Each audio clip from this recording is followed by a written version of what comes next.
Assalamualaikum warahmatullahi wabarakatuh. Baru sempat bikin video ini ya, tapi ini nanti mungkin ini tayangnya juga setelah saya di Jakarta ya teman-teman ya. Karena seminggu saya di kampung ini sebenarnya ingin main ke tempat teman-teman saya yang sudah mulai membaik dan yang sudah sembuh. Terus ada juga yang masih di fase banyak sensasinya ya. Akan tetapi ya biasa ya, yang namanya rencana ya kadang ya sudah di kampung seperti ini, keluarga juga sudah punya jadwal tersendiri untuk ke sana kemari, akhirnya pending lagi, dan beberapa hari kemarin itu juga kalau udah siang itu hujan, akhirnya tidak sempat lagi ya. Semoga saja nanti ada kesempatan lagi untuk eh, main gitu ya ke tempat teman-teman yang sudah mulai membaik dan sudah sembuh, dan juga ada yang di fase masih banyak sensasinya. Jadi untuk sekarang saya coba bikin video lagi ya, memotivasi teman-teman untuk tetap semangat dalam menghadapi gangguan ini. Jadi kemarin itu banyak sekali ya pertanyaan-pertanyaan yang ya sebenarnya masih bisa dibilang itu ya sama dengan yang kemarin-kemarin ya. Cuma kan memang masing-masing orang itu berbeda sensasi yang lamanya gitu ya. Jadi ada beberapa sensasi yang mungkin dirasakan oleh teman-teman itu lama gitu. Jadi kalau sensasi fisiknya sudah mulai berkurang, biasanya itu yang lama adalah sensasi dari psikisnya kita gitu ya. Jadi rasa cemas, rasa takut ya ketika kita sudah mulai enak, ketika kita sudah mulai membaik, terus muncullah lagi sensasi lagi, muncullah lagi sensasi lagi, akhirnya kita panik lagi, kita cemas lagi gitu ya teman-teman ya. Nah, hal seperti ini jangan takut teman-teman, saya pun dulu juga sama mengalami hal seperti ini. Kenapa bisa begitu ya? Karena kita itu mengalami gangguan ini dengan banyaknya sensasi itu kan cukup lama. Jadinya ya biasalah, ada trauma-trauma gitu ya. Jadi ketika teman-teman muncullah lagi sensasi, jangan takut ya. Itu nggak apa-apa teman-teman ya. Itu memang prosesnya. Dalam proses penyembuhan itu memang seperti itu ya teman-teman ya. Jadi memang harus bertahap. Kita itu harus telaten, kita itu harus sabar ya. Kita itu harus ikhlas menerima yang sedang kita hadapi ini. Nah, jadi untuk teman-teman nih, Mas kenapa sih ya saya itu kok sensasi fisiknya ini sudah hilang nih, kembung begahnya juga cuma kadang-kadang, terus perut juga tidak merasakan sakit, tapi saya itu mata masih buram, terus jalan itu masih kayak sempoyongan, terus kadang masih merasakan pusing, terus kadang masih susah tidur ya. Kita hanya butuh rileks ya teman-teman ya. Karena kalau kita sudah rileks, kita sudah bisa santai gitu ya, dengan caranya kita itu berlatih, insya Allah nanti juga hal yang seperti itu nanti akan berkurang sedikit demi sedikit ya teman-teman ya.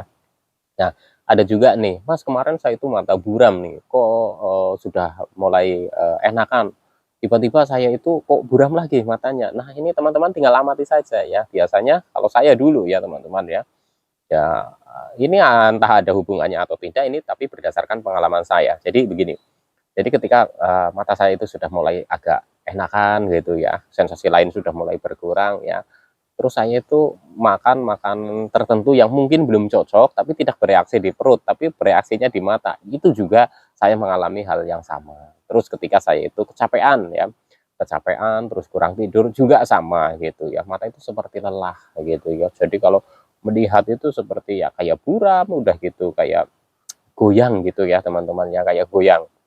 Jadi kayak apa namanya, energi mata itu benar-benar berkurang gitu ya teman-teman ya. Itu kalau teman-teman merasakan hal seperti ini, teman-teman jangan panik ya. Hal seperti ini ya sebenarnya sudah umum dirasakan oleh penderita gangguan asam lambung yang sudah disertai dengan kecemasan karena energi kita itu drop. Kita memikirkan kenapa kok begini ya, kok kok saya katanya asam lambung, kok matanya sama hidungnya aja yang sering mampet, ini kenapa ya. Nah itu teman-teman pahami ya. Jadi kalau teman-teman sedang merasakan hal seperti ini kan biasanya di area tenggorokan ke atas gitu ya, efeknya itu biasa dari GERD ya teman-teman ya. Jadi asam lambung yang reflux atau asam lambung itu berbalik arah naik ke atas gitu ya, mengiritasi biasanya di tenggorokan atau mungkin di hidung ya. Kadang itu tenggorokan terasa sakit, terus mata itu terus buram gitu ya teman-teman ya. Terus ditambah lagi kita itu cemas, jadi energinya semakin drop, gitu bisa saja terjadi seperti itu. Jadi teman-teman nggak usah panik, teman-teman nggak usah berpikiran, waduh ini jangan-jangan saya itu terkena penyakit ini, jangan-jangan saya terkena penyakit itu gitu ya.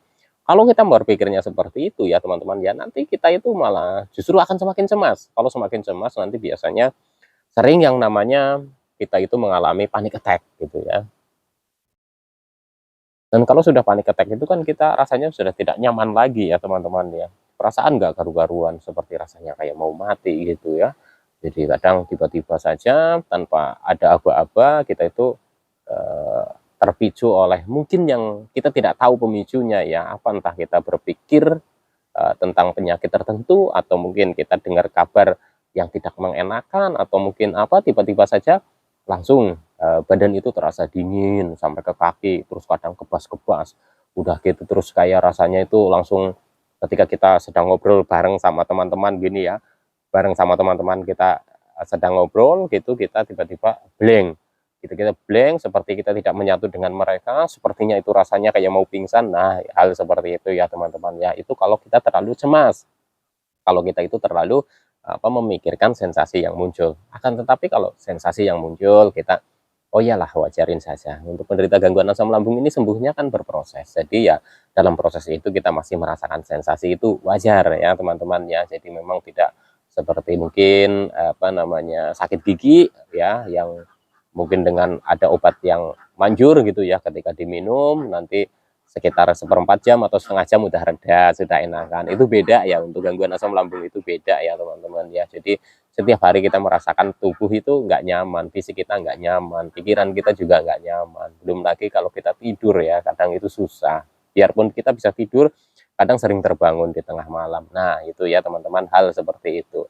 Teman-teman nggak usah khawatir, memang prosesnya itu seperti itu. Jadi semakin kita itu mengenali tentang gangguan yang kita alami, insya Allah nanti penanganannya akan lebih cepat ya. Jadi teman-teman kenali dulu. Kalau teman-teman mungkin sudah berkurang sensasinya, sekarang tinggal sensasi psikis ya.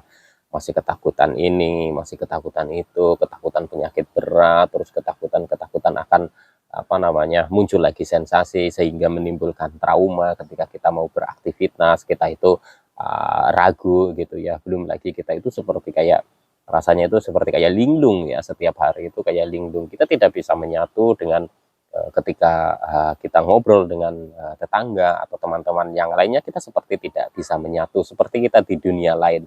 Itu karena efek setiap hari kita itu memikirkan sensasi dan kita itu cemas.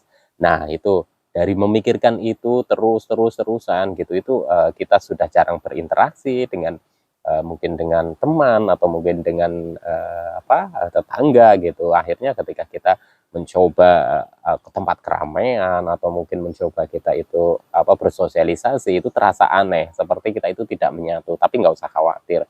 Saya dulu mengalami hal seperti ini dan memang saya dulu sempat takut gitu ya. Waduh, jangan-jangan saya ini sudah mau ini lost control gitu ya.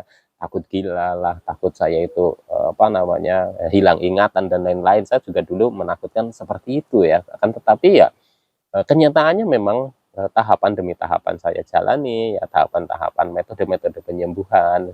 Saya coba tidak tidak menyerah ya teman-teman ya, tetap semangat untuk sembuh gitu ya.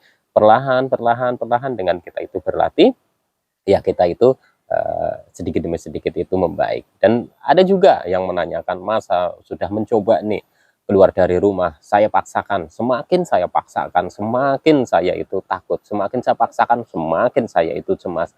Saya pun dulu juga sama ya teman-teman, seperti itu mengalaminya. Jadi ketika saya itu mendapat masukan bahwa, "Ayo bawa aktivitas, ayo bawa jalan-jalan." Akan tetapi pada kenyataannya ya ketika saya mau mencoba jalan-jalan atau aktivitas, baru keluar rumah saja itu saya sudah panik banget ya. Saya takut ambruk lah, saya takut ini, belum lagi kalau melihat itu seperti tidak nyata gitu ya. Jadi seperti, ya pokoknya ngeblank begitu ya teman-teman ya. Hal seperti ini ya karena kita itu terlalu cemas gitu ya. Jadi kita itu kalau nanti sudah bisa rileks dengan kita berlatih, insya Allah hal seperti ini akan berkurang dengan sendirinya ya teman-teman. Jadi jangan malas untuk berlatih ya. Karena banyak yang mengatakan ke saya juga, "Mas, gimana saya mau aktivitas, gimana saya mau jalan kaki, gimana orang keadaannya lemes kok, keadaannya sempoyongan, keliengan, rasanya kayak mau pingsan." Iya, saya juga sama seperti itu ya teman-teman ya.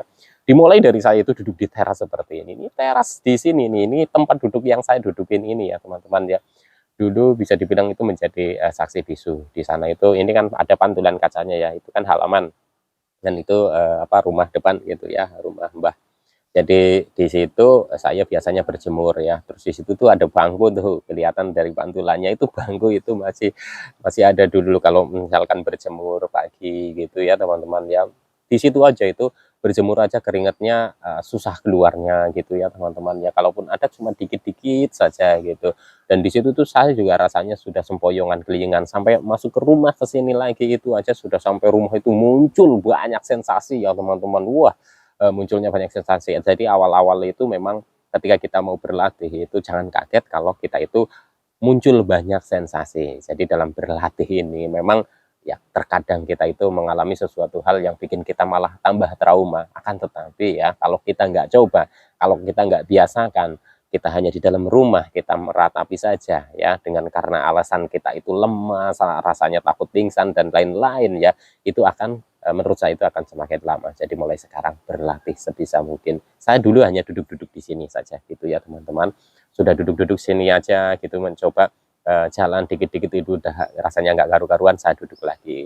Belum berani berjemur ya. Terus beberapa hari kemudian itu saya berjemur setiap pagi dan seperti itu terus. Dan ini memang menurut saya itu membosankan. Akan tetapi karena saya punya tekad ya, saya punya tekad bahwa kalau saya telaten insya Allah akan lebih cepat sembuhnya gitu. Jadi saya telatenin ya.